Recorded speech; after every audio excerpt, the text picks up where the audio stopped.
আসসালামু আলাইকুম। সমাজসেবা অধিদপ্তরের সার্কুলার সম্পর্কে আজকের এই ভিডিওটিতে আলোচনা করতেছি।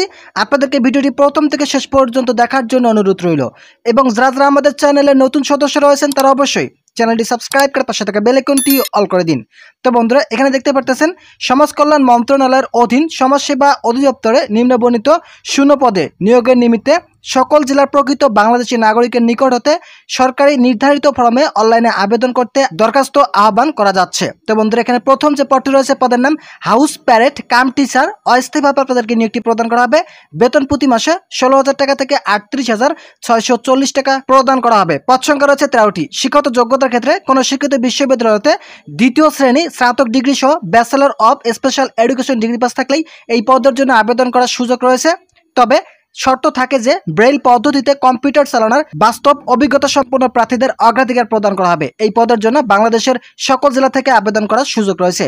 দ্বিতীয় নম্বর যে পদটি রয়েছে পদের নাম shirt লিপিকার cum computer operator.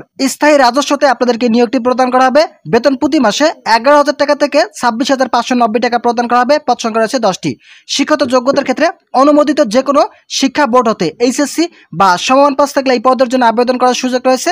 Shirt লিপিতে গতি প্রতি মিনিটে ইংরেজিতে 80 এবং বাংলায় 50 শব্দের গতি থাকতে হবে।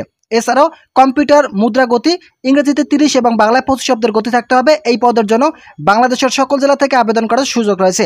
তো বন্ধুরা, ভিডিওটি চলাকালীন সময় আপনাদের কাছে আবার রিকোয়েস্ট করতেছি, এখন পর্যন্ত যারা আমাদের চ্যানেলের নতুন সদস্য রয়েছেন তারা অবশ্যই চ্যানেলটি সাবস্ক্রাইব করে ভিডিওটি কন্টিনিউ করুন। তৃতীয় নম্বর যে পদটি রয়েছে পদের নাম ফিল্ড সুপারভাইজার। স্থায়ীভাবে আপনাদেরকে নিয়োগটি প্রদান করা হবে।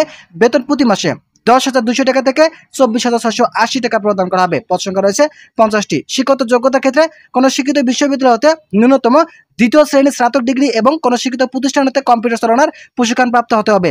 বিভাগীয় প্রার্থীদের ক্ষেত্রে বয়স সর্বোচ্চ 35 বছর পর্যন্ত আবেদন করার সুযোগ রয়েছে। এছাড়াও সচরাচর 32 বছর পর্যন্ত আবেদন করার সুযোগ থাকবে সকল জেলা থেকেই।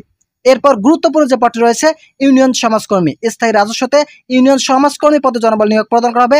9,300 টাকা থেকে 22,490 টাকা প্রদান করা হবে। পদ সংখ্যা রয়েছে 463টি। শিক্ষাগত যোগ্যতার ক্ষেত্রে শুধুমাত্র এইচএসসি পাস থাকলেই আবেদন করার সুযোগ রয়েছে। যে কোনো বিষয় থেকে যাদের এইচএসসি পাস রয়েছে তারা সমাজসেবা অধিদপ্তরের ইউনিয়ন সমাজকর্মী পদে আবেদনগুলি সম্পন্ন করতে পারবেন। বয়সের ক্ষেত্রে 32 বছর পর্যন্ত আবেদন করার সুযোগ রয়েছে। তবে বিভাগীয় প্রার্থীদের ক্ষেত্রে বয়স 35 বছর পর্যন্ত আবেদন করার সুযোগ থাকছে। বাংলাদেশের সকল জেলার প্রার্থী কিন্তু এই পদের জন্য আবেদন করতে পারবেন। এরপর যে পদটি রয়েছে পদের নাম অফিস সহকারী কাম কম্পিউটার মুদ্রা খড়িক। স্থায়ী রাজস্বতে আপনাদেরকে নিয়োগটি প্রদান করা হবে। 9,300 টাকা থেকে 22,490 টাকা প্রদান করা হবে। পদ সংখ্যা রয়েছে 157টি। শিক্ষাগত যোগ্যতার ক্ষেত্রে স্বীকৃত বোর্ড হতে উচ্চ মাধ্যমিক সার্টিফিকেট মূলত এইচএসসি পাস থাকলে এই পদের জন্য আবেদন করার সুযোগ রয়েছে। এছাড়াও কম্পিউটার সংক্রান্ত ওয়ার্ড প্রসেসিং, ডাটা এন্ট্রি ও টাইপ ইত্যাদি গতি প্রতি মিনিটে ইংরেজিতে 20 শব্দ এবং বাংলায় 20 শব্দের গতি থাকতে হবে। এছাড়াও কম্পিউটার অ্যাপটিটিউড টেস্ট উত্তীর্ণ হতে হবে। ষষ্ঠ নম্বর যে পদটি রয়েছে পদের নাম গাড়ি চালক। স্থায়ী রাজস্বতে জনবল নিয়োগ প্রদান করা হবে।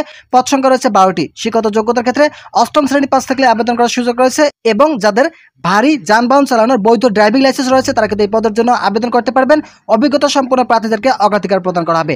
ভিডিওটি চলাকালীন সময় আপনাদের কাছে আবারও রিকোয়েস্ট করতেছি, এখন পর্যন্ত যারা আমাদের এই চ্যানেলের নতুন সদস্য রয়েছেন তারা অবশ্যই চ্যানেলটি সাবস্ক্রাইব করে ভিডিওটি কন্টিনিউ করুন। তো বন্ধুরা, 7 নম্বর যে পদটি রয়েছে পদের নাম অফিস সহায়ক। এই পদের জন্য 8,250 টাকা থেকে 20,010 টাকা প্রদান করা হবে। পদ সংখ্যা রয়েছে 255টি। শিক্ষাগত যোগ্যতার ক্ষেত্রে শুধুমাত্র এসএসসি পাস থাকলে আবেদন করার সুযোগ রয়েছে।